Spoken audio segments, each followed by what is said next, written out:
কখনো তো ভারতের ইন্টারনাল ব্যাপারে আমরা যেমনি হস্তক্ষেপ করি না, আপনারাও করবেন না, এটাই আমরা চাই।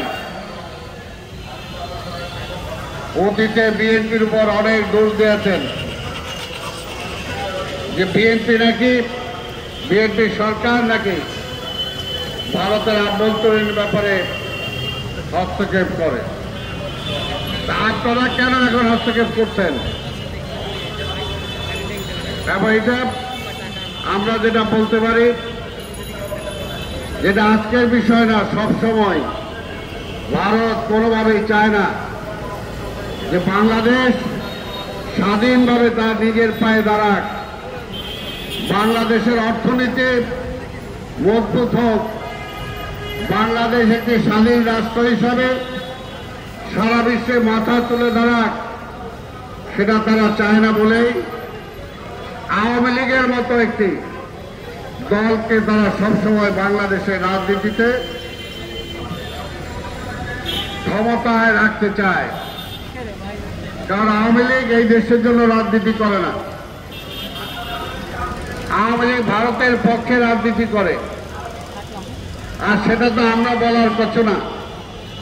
শেখ হাসিনা স্বয়ং এর আগে 96 সালে যখন ক্ষমতায় ছিলেন, তারপরে যখন আবার ক্ষমতা চলে গেল, তখন তিনি নিজেই বলেছেন ভারতকে খুশি করতে পারি নাই বলেই আমাকে ক্ষমতা থেকে সরানো হয়েছে। আবার এইবার যখন তিনি ক্ষমতায় ছিলেন, তখন তিনি নিজেই বলেছেন ভারতকে আমি যা দিয়েছি এটা আর কেউ দিতে পারবে না। তার মানে দেয়া নেওয়ার সম্পর্কে আজকে একটু টানাটানি হয়েছে বলেই ভারত আজকে একটু নাখোশ।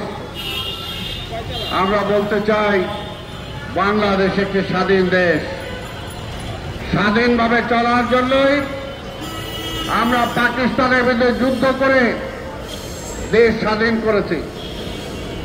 কারো দয়ায় কিন্তু দেশ স্বাধীন হয় নাই।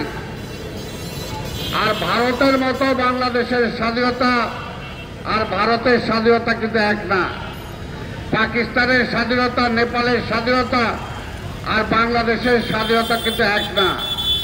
আমরা অস্ত্র হাতে তুলে নিয়ে যুদ্ধ করে দেশটাকে স্বাধীন করেছি। তাই পরিষ্কার বলতে চাই, এখানে যে নাক গলানোর চেষ্টা করেন না কেন, নাকটাকে শেষ পর্যন্ত হারিয়েই কিন্তু পিছুটান আপনাদেরকে দিতে হবে। আমি বক্তব্য দীর্ঘায়িত করতে চাই না। আমরা বিশ্বে শান্তি আসুক, এটাই চাই।